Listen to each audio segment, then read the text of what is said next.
वक्रतुंड महाकाय सूर्यकोटि समप्रभ निर्विघ्नं कुरु मे देव सर्वकार्येषु सर्वदा।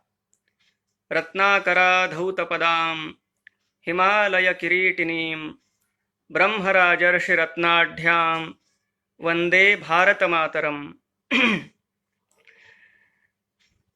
आज वामन द्वादशी आहे, त्यामुळे सर्वात आधी तर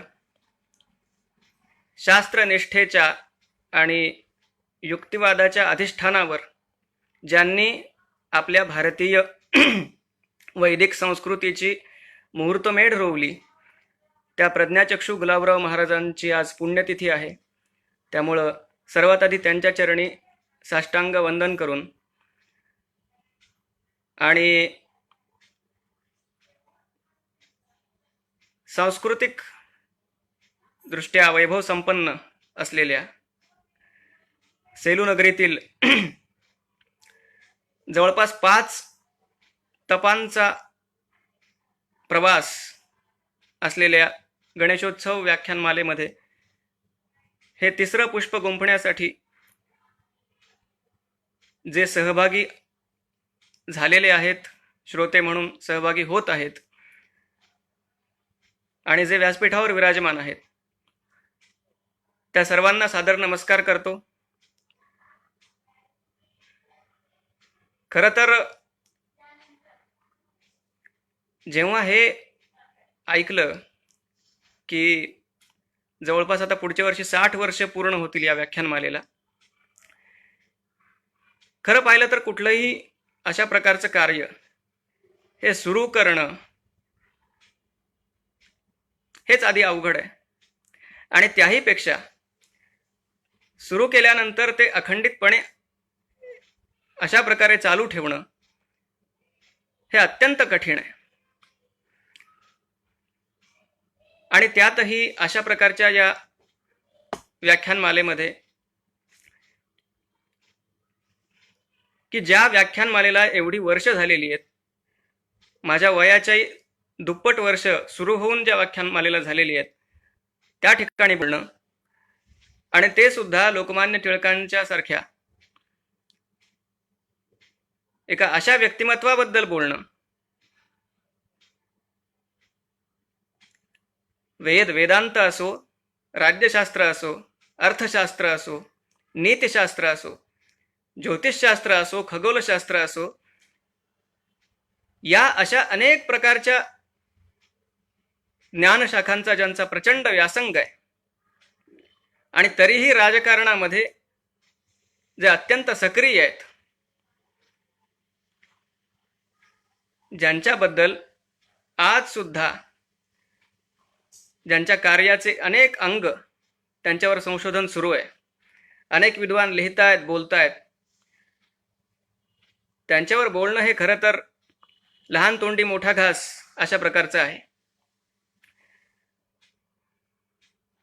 आणि लोकमान्य टिळक असोत, स्वामी विवेकानंद असोत, स्वातंत्र्यवीर सावरकर असोत किंवा अशा प्रकारचं कुठलंही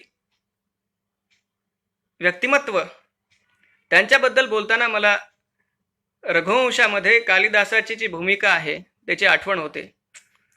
कालिदास रघुवंशाच्या सुरुवातीलाच म्हणतो, क सूर्य प्रभवो वंशः क्वचाल्प विषयामती तितीर्षुर दुस्तरम मोहात उडुपे नास्मी सागरम। की काय माझी अवस्था झाली आहे रघुवंशाबद्दल बोलताना, कुठे तो सूर्यापासून निर्माण झालेला वंश आणि कुठे माझी ही पामराची बुद्धी, महासागर आपल्या बाहुबलावर तरून जाण्याचा माझा हा प्रयत्न आहे, हास्यास्पद प्रयत्न आहे। आणि खरं लोकमान्यांचा विचार केला तर एकीकडे महासागरासारखी खोली आहे, महासागराच्या खोली सारखा ज्यांचा व्यासंगाची खोली आहे, आणि एकीकडे हिमालयासारखी उंची आहे. एकाच वेळी महासागराची खोली आणि हिमालयाची उंची या दोन्ही गोष्टी कवेत घेणं हे जिथं कुठल्याही व्युत्पन्न आणि विद्वान अशा वक्त्याला सुद्धा अवघड आहे, तिथं त्यांचा आवाका आणि माझ्या मर्यादा या दोन्ही गोष्टींचं भान असणाऱ्या मला आज हा विषय किती अवघड आहे. पण तरी सुद्धा जसं आपण सूर्याला पणतीनं ओवाळतो, हे आपल्याला ठाऊक असतं की ते एक प्रकारे हास्यास्पद आहे. सूर्याचं तेज कुठे, आपल्या पणतीचं तेज कुठे. पण तरीही आपल्या त्या भक्तीला पाहून सूर्याचंही समाधान होतं, तोही संतुष्ट होतो आणि आपल्याही मनाला संतोष मिळतो. त्या प्रकारे आजचं आपण या विषयाचं चिंतन करतोय. अर्थात लोकमान्यांच्या अलौकिकत्वाचा विचार केला तर अगदी कुठल्याही अभ्यासू व्यक्तीला सुद्धा एका तासाभरामध्ये लोकमान्यांच्या सगळ्या चरित्राचा, सगळ्या त्यांच्या कार्याचा, सगळ्या त्यांच्या व्यक्तित्वाचा आढावा घ्यावा, समीक्षण करावं, महिमामंडन करावं, या सगळ्या गोष्टी अशक्य कोटीतल्या आहेत. पण त्यापैकी काही महत्त्वाचे संदर्भ, त्यांच्या व्यक्तित्वाचे काही कंगोरे यांचं दर्शन घेण्याचा प्रयत्न आपण नक्की करूया. आपल्याला लोकमान्य खरं परिचित असतात ते लहानपणापासूनच. आपण शाळेत असताना त्यांच्या प्रतिमा पाहिलेल्या असतात. एक अशी भारदस्त अशी पुणेरी पगडी, पल्लेदार मिशा, धीर गंभीर असे भाव आणि डोळ्यांमध्ये एखाद्या ऋषीला शोभावी अशी गूढता, ही त्यांची प्रतिमा आपण पाहतो. आणि वेशभूषा स्पर्धेमध्ये आपल्यापैकी सुद्धा बऱ्याच जणांनी लोकमान्यांची वेशभूषा केलेली असेल. आणि लोकमान्यांची वेशभूषा केल्यानंतर त्यांची वेशभूषा करण्याचं आणखी हे एक कारण सुद्धा आहे की त्यांचं एक वाक्य सुद्धा प्रसिद्ध आहे. ते एक वाक्य बोललं की झालं, स्वराज्य हा माझा जन्मसिद्ध अधिकार आहे आणि तो मी मिळवणारच.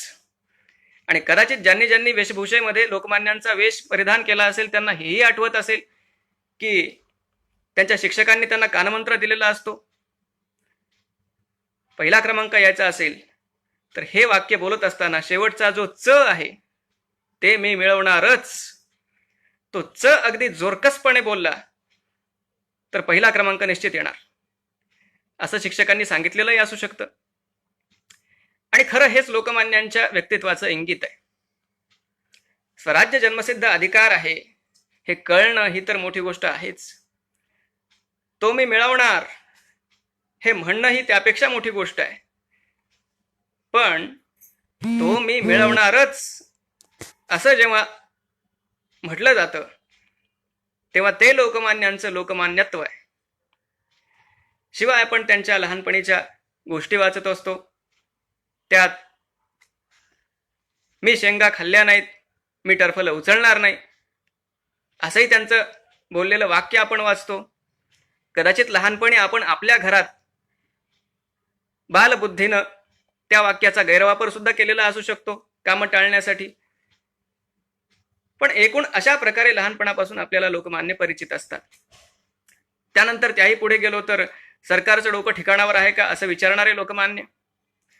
त्यासाठी राजद्रोहाचा खटला भरला गेल्यानंतर मंडालेच्या वास्तव्यामध्ये, आता आपण प्रस्तावनेमध्ये जसं एक धावता आढावा त्यांच्या चरित्राचा पाहिला, त्या 6 वर्षांच्या काळात गीता रहस्यासारखा ग्रंथ लिहिणारे लोकमान्य, हे असं सगळं आपल्या डोळ्यासमोर चित्र, अगदी आपल्या कळत्या वयापासून आपला लोकमान्यांशी काय कसा कुठे संबंध आला, हे एक चित्रण आपल्या डोळ्यासमोर उभं राहतं. पण खरंच असं कधी कधी वाटतं की लोकमान्य टिळक हे या व्यक्तिमत्वाचा संस्कार जेवढ्या प्रमाणात आणि जशा प्रकारे होणं आवश्यक होतं तो कुठेतरी झालेला नाहीये. पण मुळात जसं की आपल्याला ठाऊक आहे, लोकमान्यांच्या पुण्यतिथीला 100 वर्ष पूर्ण झाली. 100 वर्षानंतर सुद्धा एखाद्या व्यक्तिमत्वाचा संस्कार आपल्या आजच्या आणि पुढच्या पिढीवर सुद्धा होणं आवश्यक आहे हे वाटणं, यामध्ये त्या व्यक्तिमत्वाचं खऱ्या अर्थाने विभूतिमत्व लपलेलं आहे. तसं तर कालः पिबती तद्रसम असं म्हणतात.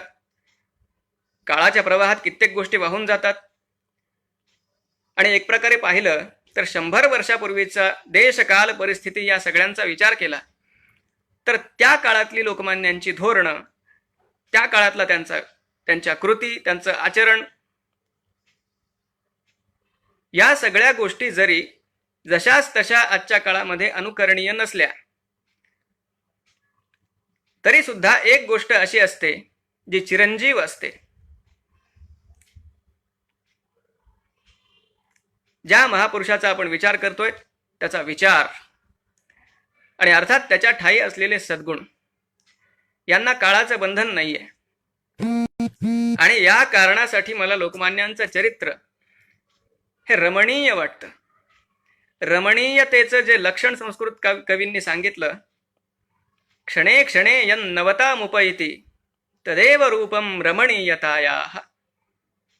जे प्रतिक्षणी प्रत्येक काळामध्ये नवीन वाटतं, आचरणीय वाटतं, तो विचार, त्या विचाराचं चिरंजीवित्व हे खऱ्या अर्थाने रमणीयतेचं लक्षण आहे. आता थोडासा इतिहासाचा विचार करायचा म्हटलं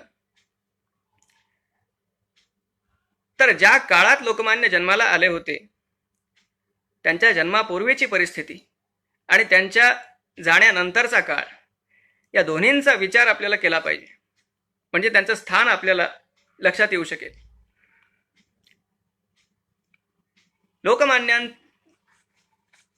लोकमान्यांनी कार्यप्रवृत्त होण्यापूर्वी त्यांचा जन्म झाला 1856 मध्ये.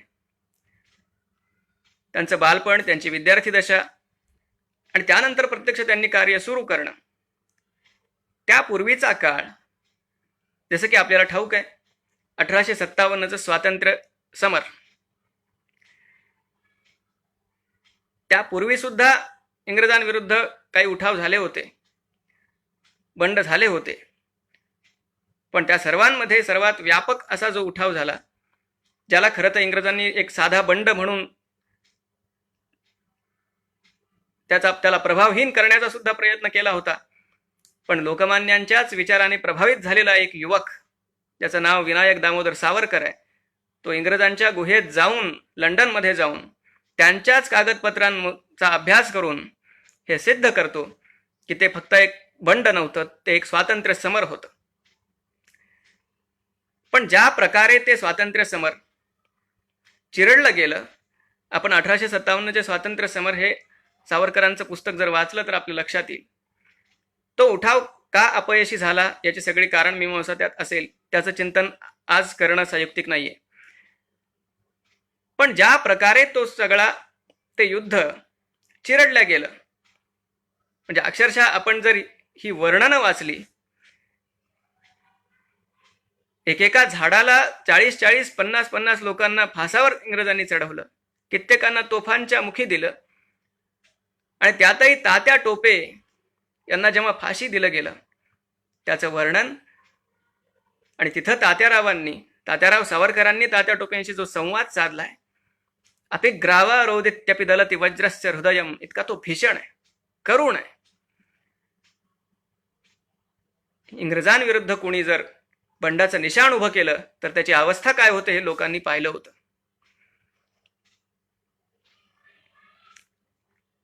पण तरी सुद्धा अर्थात केला जरी पोत बळेच खाले, ज्वाला तरी ते वरती उफाळे, त्यानुसार वासुदेव बळवंत फडके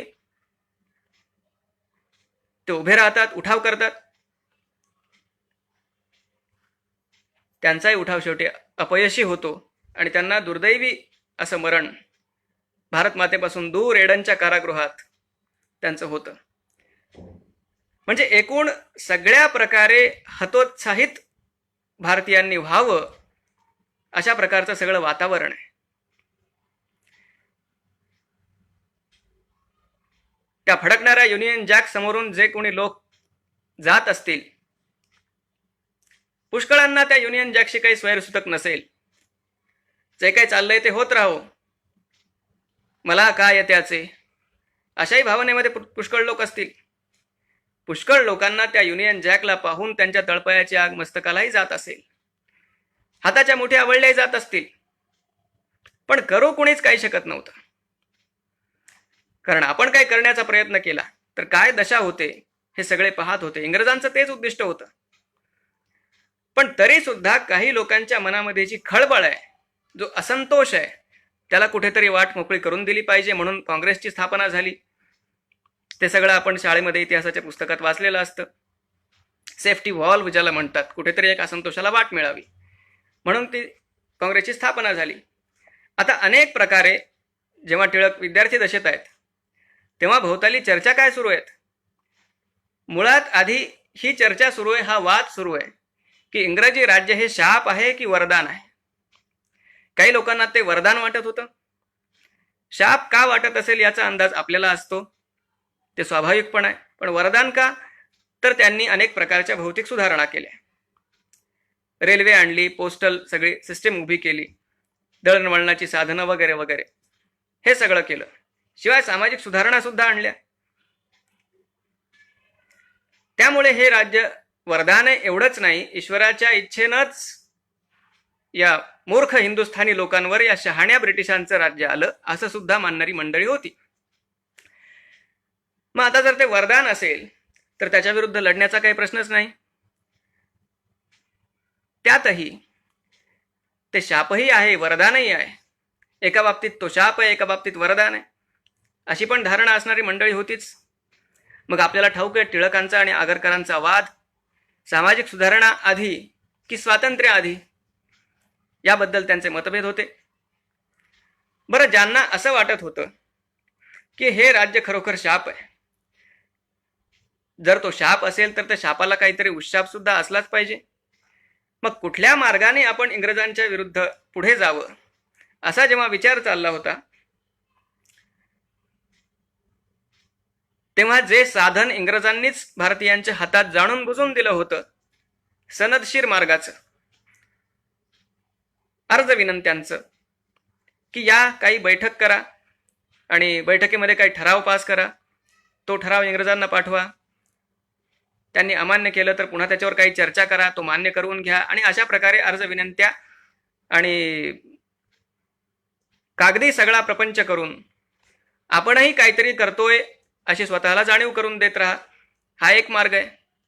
आणि दुसरा मार्ग अर्थात, कारण हा मार्ग कुठल्याही उसळत्या रक्ताच्या कुणालाही पटणारा नव्हता, या सगळ्याचा उद्देश इंग्रज फक्त आपल्याला झुलवत ठेवतायत हे ज्यांना कळत होतं, आणि तशीच ज्यांची धारणा होती, कवी गोविंदांसारखे काही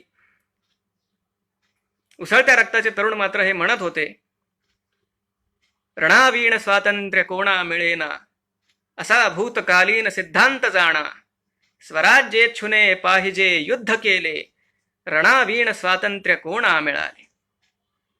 त्यामुळे युद्धाचा सगळीकडे गर्जना सुद्धा चाललेल्या होत्या. लोकमान्य टिळक या सगळ्यामध्ये कुठे आहेत?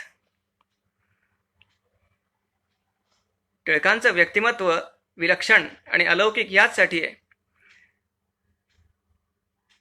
आपल्याला ते वरून दिसताना तर दिसतील सरदशीर मार्गाने जाणार आहे, कारण त्यांनी स्वतः कधी शस्त्र हातात घेतलेलं त्यांच्या चरित्रात आपल्याला वाचायला मिळणार नाही, किंबहुना त्यांनी घेतलेलंच नाहीये.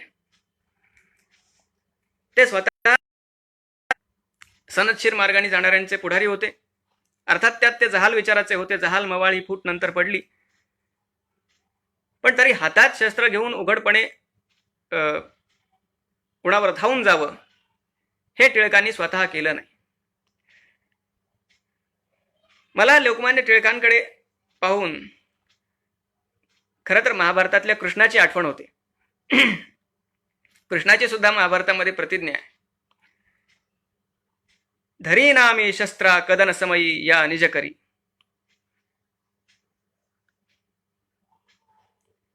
पण तरी सुद्धा या कृष्णानं अर्जुनानं जेव्हा शस्त्र टाकून दिलं, माऊलींच्या भाषेत म्हणायचं झालं तर सांडे हे मूर्खपण उठी घे धनुष्य बाण असं म्हणून त्याला हातात शस्त्र घ्यायला लावलं.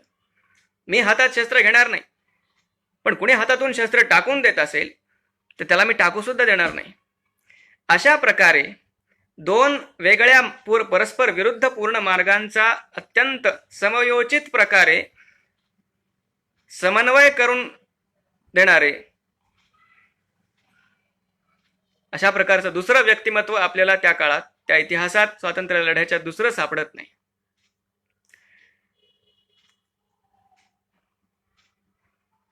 कशी भूमिका होती लोकमान्यांची, त्यांचे आणि क्रांतिकारकांचे काय आणि कसे किती संबंध होते, या सगळ्याचे संशोधन होत आहे. त्यावर पुष्कळ काही प्रसिद्धही आहे, त्याचा आपण अभ्यास निश्चितपणे करावा. रामायणातला प्रसंग आहे. सीता माता लंकेमध्ये आहे हे जेव्हा सगळ्यांना कळलं, तेव्हा त्यानंतर आता हा सगळा समुद्र ओलांडून जायचं कसं असा प्रश्न जेव्हा निर्माण झाला, तेव्हा सगळे हतबुद्ध झालेले होते. आणि या सगळ्यांमध्ये हनुमंत सुद्धा अगदी निराश होऊन खाली मान घालून बसलेले होते. एक वृद्ध तेव्हा उठतो आणि हनुमंताला त्याच्या सामर्थ्याची जाणीव करून देतो. जांबवान असं त्याचं नाव. आणि तो हनुमंताला प्रवृत्त करतो. हनुमंत त्यानंतर पुढे काय करतो आपल्याला सगळं रामायण ठाऊक आहे. जांबवानानं स्वतः अशोक वाटिकेचा विध्वंस केला नाही. त्यानं स्वतः काही त्या रावणाच्या पुत्राला अक्षयाला मारलं नाही. त्यानं काही स्वतः लंका दहन केलं नाही. पण हे सगळं ज्या हनुमंतानी केलं, त्याच्या हृदयामध्ये ते स्फुलिंग चेतवण्याचं काम या तपस्वी आणि तेजस्वी अशा जांबवानाने केलं, त्याच्या वाणीनं केलं. लोकमान्य टिळकांच्या बाबतीत जेव्हा मी विचार करतो, तेव्हा अगदी मी हातात शस्त्र घेणार नाही अशी प्रतिज्ञा करणारे भगवान श्रीकृष्ण सुद्धा भीष्माचार्य अर्जुनाला अनावर होत आहेत हे पाहून रथाचं चाक घेऊन त्या भीष्माचार्यांवर धावून जातात. प्रसंगी प्रतिज्ञा मोडून आपलं कार्य साध्य करण्यासाठी, अर्जुनाला वाचवण्यासाठी, धर्माच्या स्थापनेसाठी म्हणून अधर्माच्या बाजूने उभ्या असणाऱ्या भीष्माचार्यांवर रथाचं चाक घेऊन भगवान श्रीकृष्ण जेव्हा धावून जातात, त्या रथाच्या चाकाचं प्रतिबिंब मला लोकमान्यांच्या लेखणीत दिसतं. 3 दिवस पर्यंत समुद्राच्या काठाशी भगवान श्री रामचंद्र अगदी सनदशीर मार्गानं त्याला मार्ग मागत होते. उपाशी राहून त्याची ते आराधना करत होते. 3 दिवस तो सागर काही प्रगट झाला नाही. त्यानं सहकार्याची कुठलीही भावना दाखवली नाही. 3 दिवसानंतर त्याच्यावर शरसंधान करणाऱ्या भगवान श्री रामांनी, ज्यांच्या मुखात उद्गार होते, धनुर्वा तपसी श्रांते श्रांते धनुशिवा तपहा, त्या धनुर्धारी रामांचं प्रतिबिंब, त्यांच्या त्या वाणीचं प्रतिबिंब लोकमान्यांच्या वाणीमध्ये आपल्याला दिसतं. मुळात लोकमान्यांच्या चतुसूत्रीचा आता उल्लेख झाला. स्वराज्य, राष्ट्रीय शिक्षण, स्वदेशी, बहिष्कार, या चतुसूत्रीतलं सर्वात महत्वाचं सूत्र आहे स्वराज्य. ते ध्येय आहे. आधी स्वराज्य हवं, मग त्याला सुराज्य आपण बनवू, या धारणेचे लोकमान्य होते.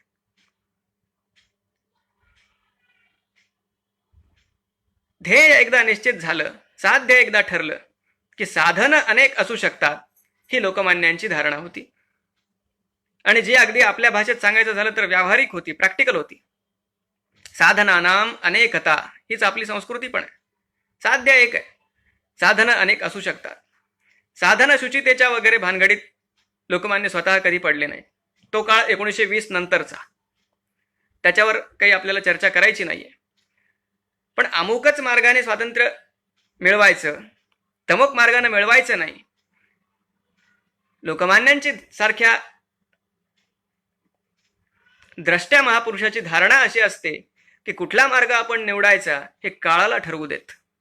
जसा काळ असेल त्यानुसार आपण मार्ग निवडला पाहिजे. कसाही काळ असला तरी मी माझा अमुक मार्ग सोडणार नाही. अशा प्रकारचा जो प्रवास करतो त्याला कधी यश मिळत नाही. काले मृदुर्यो भवती काले भवती दारुणः ससाध्नोति परम श्रेय विघ्नांश्चाप्यधितिष्ठती. खऱ्या अर्थाने सगळ्या विघ्नांवर मात त्यालाच करता येते जो काळानुसार मृदू किंवा कठोर होतो. आणि हा विवेक लोकमान्यांच्या ठिकाणी अगदी जन्मजात होता. आणि म्हणून ते स्वतः क्रांतिकारकांना प्रोत्साहन सुद्धा देत होते. आपण पाहिलं लोकमान्यांच्या चरित्रामध्ये स्वतः लोकमान्य टिळकांनी कधी कुठल्या इंग्रजावर धाडधाड गोळ्या झाडलेल्या नाहीयेत, पण इंग्रजांच्या हृदयातली धडधड कुठल्याही प्रकारे कमी होणार नाही याची काळजी सुद्धा त्यांनी घेतलेली आहे. त्यांनी स्वतः कुठल्याही इंग्रजाचं रक्त कधी सांडलेलं नाहीये,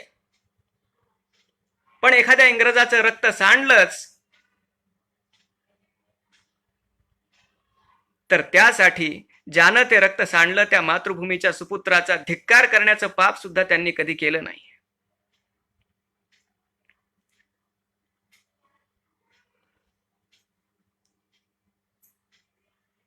लोकमान्य आपण अनेक क्रांतिकारकांची जी प्रकरणं पाहिली तर ते प्रत्येकाच्या पाठीशी कसे उभे राहत होते. मग चापेकर असतील, चापेकरांच्या बाबतीत तर त्यांच्या पोवाड्यात सावरकर स्वतः लिहितात, टिळक गजानन नमस्कारीला. लोकमान्यांना गजाननाच्या रूपामध्ये ठेवून चापेकरांनी त्यांना वंदन केलं आणि भगवद्गीता उराशी कवटाळून ते फासावर चढले. शक्य त्या प्रकारे क्रांतिकारकांना सहकार्य सुद्धा करावं, त्यांना प्रोत्साहितही करावं. आणि प्रोत्साहित करत असताना आणखी एक गोष्ट लोकमान्यांनी केली, कुठे त्यांना प्रोत्साहन द्यायचं, कुठे त्यांना आवर घालायचा, या दोन्ही गोष्टी ते करत होते. पुन्हा एकदा रामायणातला मला प्रसंग आठवतो.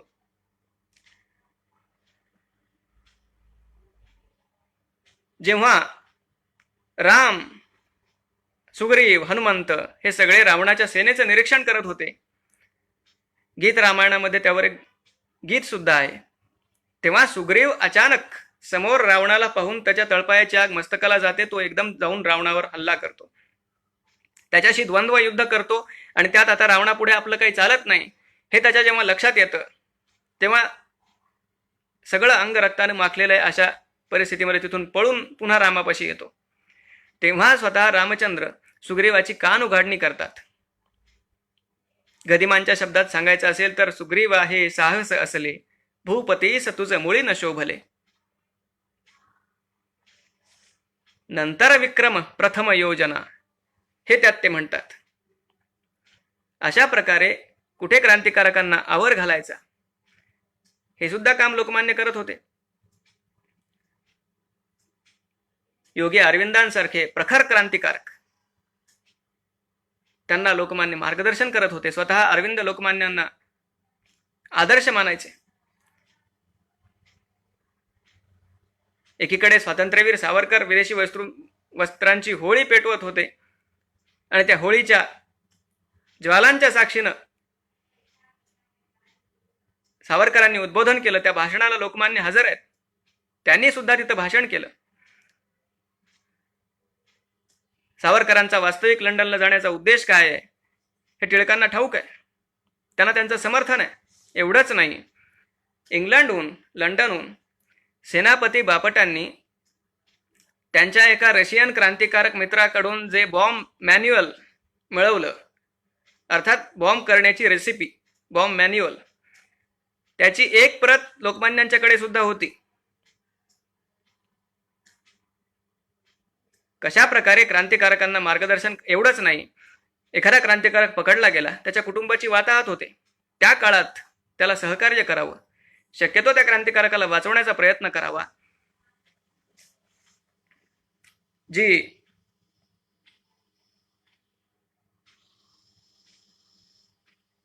काही मजेदार किस्से पण आहेत त्याचे.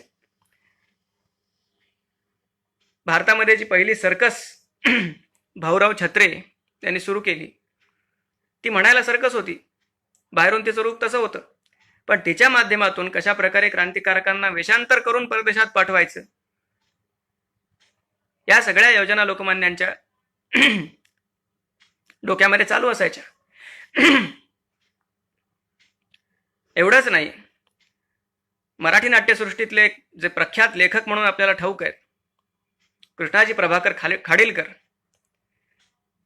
त्यांना लोकमान्यांनी नेपाळला पाठवलं होतं 1902 ते 1904 या काळात.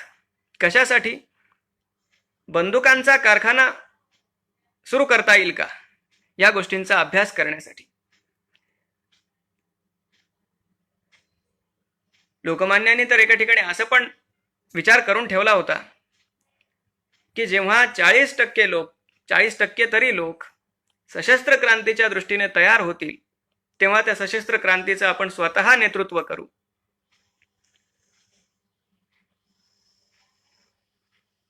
एकीकडे क्रांतिकारकांचं काम चालू आहे, त्यांच्या कामाचं लोकमान्य अशा प्रकारे समर्थन करतायत की धड ते समर्थन करतायत असंही इंग्रजांना म्हणता येत नाही, आणि धड त्यांनी हात वर केले ते विरोधच करतायत त्यांना असंही त्यांना म्हणता येत नाहीये. कायद्याच्या कचाट्यात तर त्यांना पकडता येत नाही, पण आतून त्यांचं सगळं सहकार्य चालू आहे.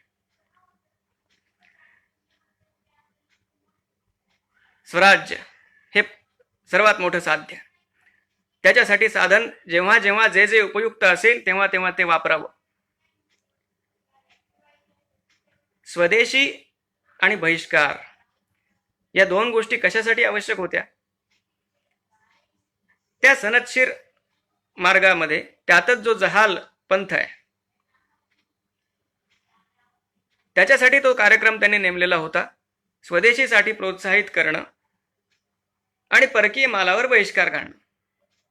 पण मुळात आपलं आणि परक या भावना लोकांच्या मनामध्ये येण्यासाठी, त्या गोष्टी कळण्यासाठी आधी आपण पारतंत्र्यात आहोत याची जाणीव लोकांना होणं आवश्यक होतं.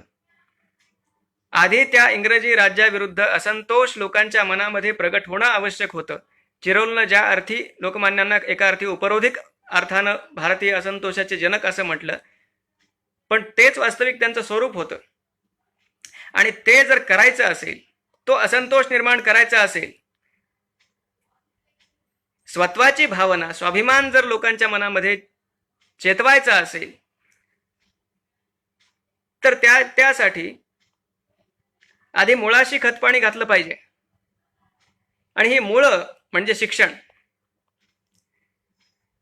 शिक्षण जोपर्यंत आपल्या हाती येत नाही तोपर्यंत या सगळ्या गोष्टी करणं शक्य नाही. कारण ज्या लोकांच्या मनावर गुलामगिरीचेच संस्कार झालेले आहेत त्यांना स्वदेशी, बहिष्कार, स्वराज्य या सगळ्या तत्वांशी काही देणं घेणं असणार नाही.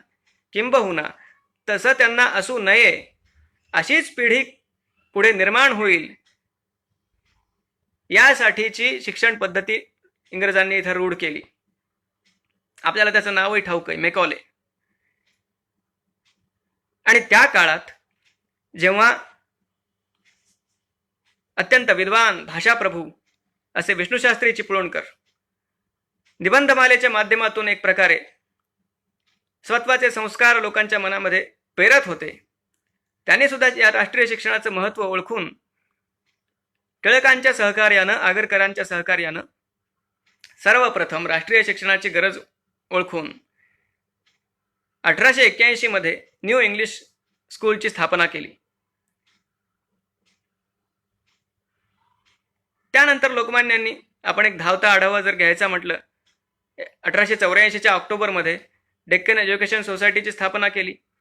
त्यानंतर 1885च्या जानेवारीमध्ये त्याच अंतर्गत फर्ग्युसन महाविद्यालयाची स्थापना केली, जे फर्ग्युसन महाविद्यालय क्रांतिकारकांचं महाविद्यालय म्हणून ओळखलं गेलं. हे झालं एक प्रकारचं शिक्षण. शिक्षणात दोन प्रकार आहेत. एक तर जे घडवणारं शिक्षण, जे विद्यार्थ्यांना द्यायचं आहे, आणि दुसरं शिक्षण आहे समाज शिक्षण. समाजामध्ये प्रबोधन करणं आवश्यक आहे, कारण राष्ट्रीय शिक्षणानं सुबुद्ध होऊन जी पिढी बाहेर पडेल त्यांना समाजामध्ये सहकार्य मिळणं गरजेचं आहे. आणि जर समाजाकडून सहकार्य या तरुणांना मिळालं नाही तर त्यांच्या राष्ट्रीय शिक्षणाचे संस्कार लवकरच विस्मृत होऊ शकतात आणि ते राष्ट्रीय शिक्षणाचे प्रयत्न व्यर्थ जाऊ शकतात हे ओळखून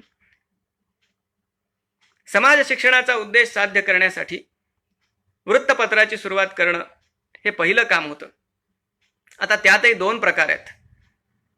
सूक्ष्मतेनं जर पाहिलं, किती विलक्षण अशी दृष्टी आहे महापुरुषाची आहे. समाजामध्ये सुद्धा दोन वर्ग आहेत. मुळात माणसाचं व्यक्तिमत्वच दोन प्रकारचं असतं. एक वैचारिक असतं आणि एक भावनिक असतं.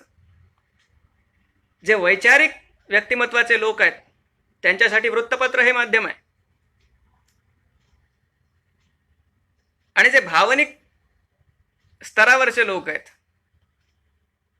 त्यांना वैचारिक पातळीवर अजून यायचं आहे, त्यांच्यासाठी उत्सवाचं माध्यम आहे. या दोन्हींचाही आपण विचार करूया. आधी वैचारिकचा जर विचार केला,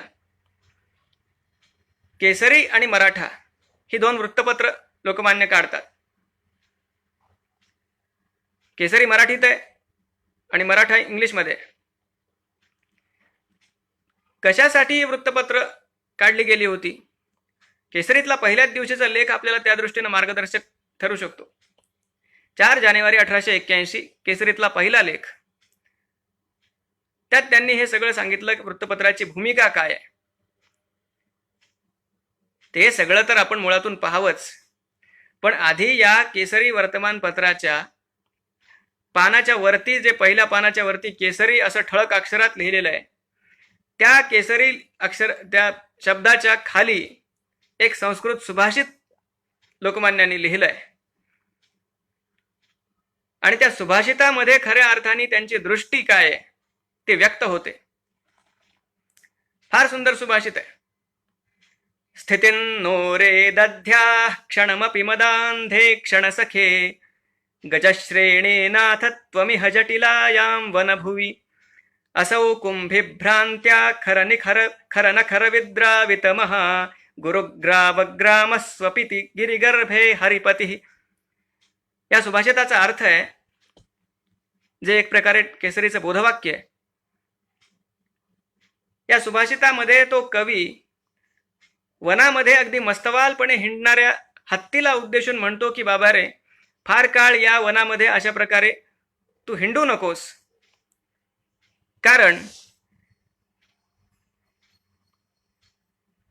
पर्वताच्या प्रचंड मोठ्या कड्यांना हा हत्ती आहे असं समजून आपल्या नखांनी विदीर्ण करणारा वनाचा राजा सिंह सध्या गुहेमध्ये झोपलेला आहे. तो झोपलेला आहे तोपर्यंत तू काढता पाय घे. एकदा का तो झोपेतून जागा झाला तर या पर्वत कड्यांना त्यानं जसं विदीर्ण केलं, तुझं मस्तक तो विदीर्ण केल्या वाचून राहणार नाही. सुज्ञांना हे कळू शकेल याच्यामध्ये हत्ती कोण आहे, हे वन कुठलं आहे आणि हा सिंह कुठला आहे. हा हत्ती, जो मस्तवाल हत्ती आहे, तो म्हणजे हे इंग्रज सरकार आहे, ज्यानं कुठलीही कोणाची बूज न राखता या वनाचा विध्वंस करायला सुरुवात केली. हे वन म्हणजे भारत आहे. आणि हा जो गुहेमध्ये झोपलेला सिंह आहे, तो हा भारतीय समाज आहे, ज्याला जागवण्याचं काम या केसरी वृत्तपत्रानं केलंय. पत्रकारितेचा खऱ्या अर्थाने उद्देश काय आहे आणि कुठल्या प्रकारचे संस्कार लोकांच्या मनावर रुजवावेत, आजच्या पत्रकारितेबद्दल काही वेगळं सांगण्याची आवश्यकता नाही. पण जसं मी म्हणालो होतो की लोकमान्यांचं कार्य कालातीत आहे, तर या दृष्टीनं दुसरा स्तर आपण पाहिला. एक वैचारिक स्तर, एक भावनिक स्तर आहे.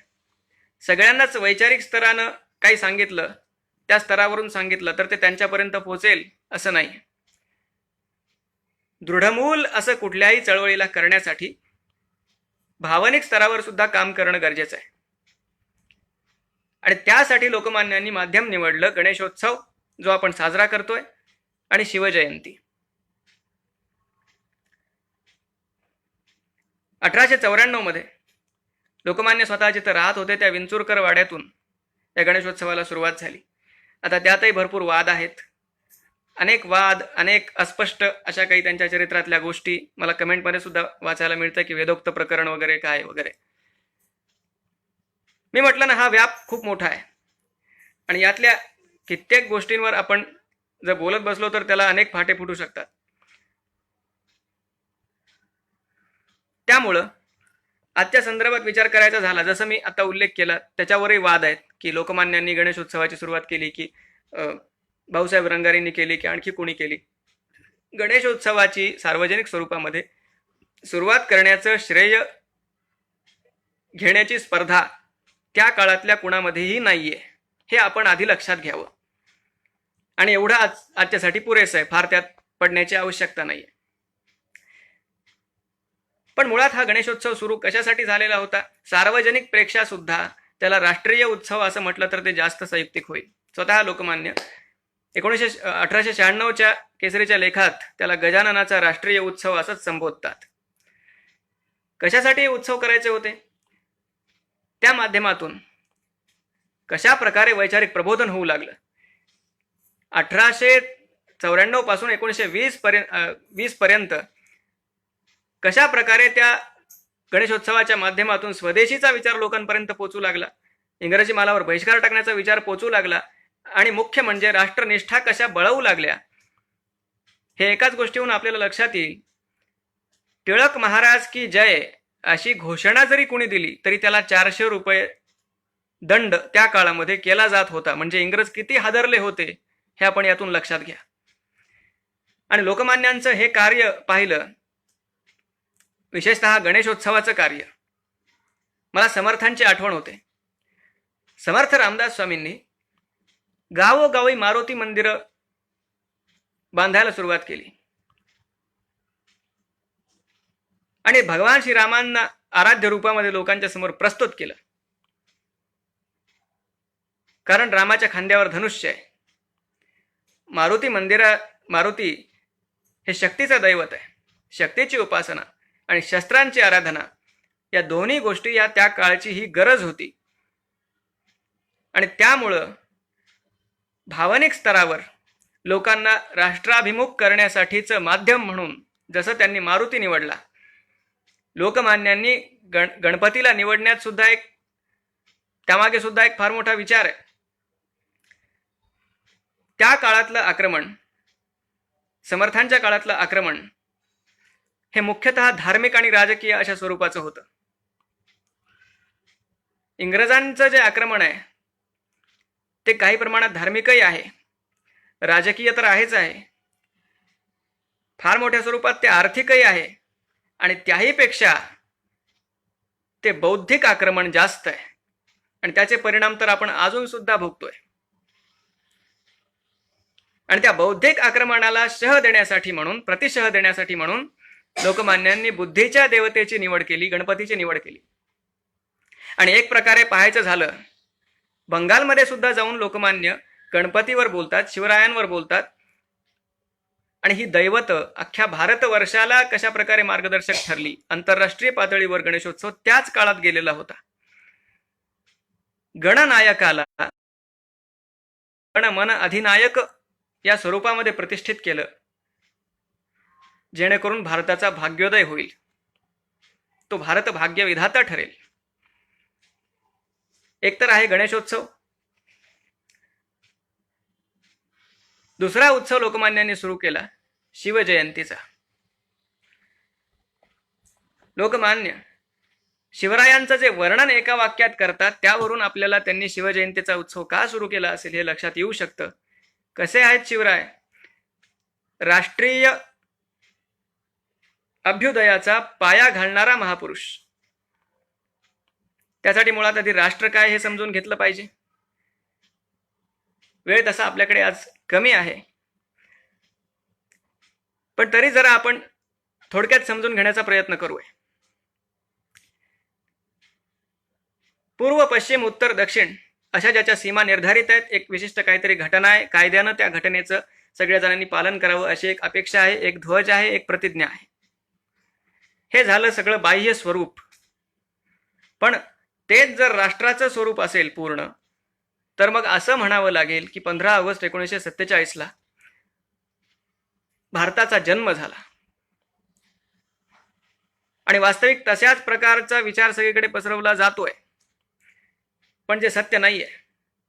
15 ऑगस्टला भारत स्वतंत्र झाला हे निश्चित आहे, आपल्या सीमा निर्धारित झाल्या हे निश्चित आहे, खरं तर तेव्हाही पूर्ण स्वतंत्र नव्हतोच. त्यानंतर जेव्हा संस्थानं सगळी विलीन झाली तेव्हा खऱ्या अर्थाने आपण स्वतंत्र झालो. पण असो, फक्त सीमा निर्धारित होणं हे त्या देशाचं स्वातंत्र्य असू शकतं, त्या राष्ट्राचा तो जन्म असू शकत नाही. या राष्ट्राचं आयुर्मान हजारो वर्षांचं आहे. आणि तो विचार केला तर भगवान श्री रामचंद्र त्रेतायुगामध्ये, भगवान श्रीकृष्ण द्वापर युगामध्ये आणि कलियुगामध्ये छत्रपती शिवाजी महाराज यांची चरित्र पाहणं, ती आत्मसात करणं हे आपलं कुलव्रत आहे. हा लोकमान्यांचा शब्द आहे, हे कुलव्रत आहे. आणि त्याही पलीकडे जाऊन आणखीन एक महत्वाची गोष्ट, लोकमान्य म्हणतात की निरनिराळ्या जातींचं प्रेम कुठल्या एकाच स्थळी जर व्यक्त व्हायचं असेल तर त्याचं अधिष्ठान हे केवळ शिवचरित्र आहे. त्या दृष्टीने सुद्धा हा शिवजयंतीचा उत्सव सुरू झालेला होता. छत्रपती शिवरायांचा संस्कार किती कशा प्रकारे आत्मसात झाला आणि किती त्यांच्यावर नुसते वादच उभवले गेले हे वेगळं सांगण्याची आवश्यकता नाही. आणि म्हणून आज 100 वर्षांनी गणेशोत्सवाचा विचार असेल, शिवजयंतीचा विचार असेल किंवा एकूणच त्यांची चतुसूत्री स्वराज्य, स्वदेशी, बहिष्कार, राष्ट्रीय शिक्षण या सगळ्यांचा अन्वय आजच्या काळाशी सुद्धा कसा आहे हे रोज आपण वर्तमानपत्र, न्यूज चॅनल सगळं पाहून सुद्धा आपण ठरवू शकतो. त्यावर काही विवेचन फारसं करण्याची सुद्धा आवश्यकता नाहीये. आणि त्यानंतर जेव्हा मंडलेच्या कारागृहामध्ये ज्याचा उल्लेख झाला, गीता रहस्य लोकमान्य लिहितात आणि त्यातही गीतेतला मला एक श्लोक विशेषत्वानं आठवतो. तस्माद ज्ञान संभूतम हृस्थम ज्ञानासीनात्मना चित्वैनम संशयम योग मातिष्ठोत्तिष्ठ भारत. उत्तिष्ठ भारत हे जे भगवान अर्जुनाला उद्देशून म्हणतायत ते लोकमान्य सगळ्या भारत देशाला उद्देशून म्हणतायत. तिथं दिसताना अर्जुन आहे पण त्यांच्या डोळ्यासमोर सगळा भारत आहे. आणि म्हणून या गीता रहस्याचं अधिष्ठान कर्मयोग आहे. भगवान श्रीकृष्णासमोर धनुष्याचा आणि बाणाचा परित्याग केलेला आणि आपल्या राजधर्मापासून परावृत्त झालेला अर्जुन आहे आणि लोकमान्यांच्या समोर आपल्या राष्ट्रधर्मापासून परावृत्त झालेले सगळे भारतीय आहेत.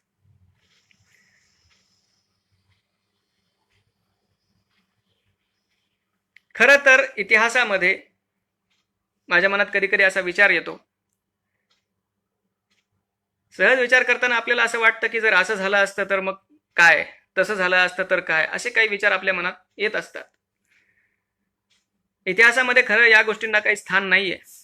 कारण इतिहास हा जो शब्द आहे, इति ह आस, हे असं असं घडलं त्याचं नाव इतिहास.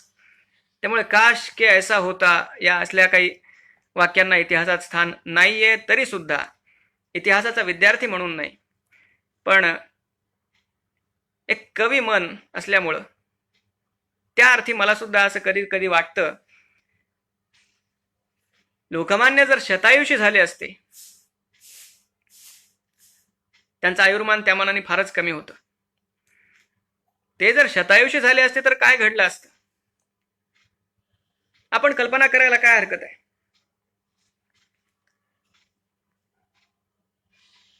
सर्वात महत्वाची गोष्ट, लोकमान्यांच्या काळात अगदी गणेशोत्सव सुरू झाल्यानंतर पुढच्या काहीच वर्षामध्ये पर्वते यांनी जे लोकमान्यांचं चरित्र लिहिलं त्यात उल्लेख आहे, मूळ ते इंग्रजीत आहे,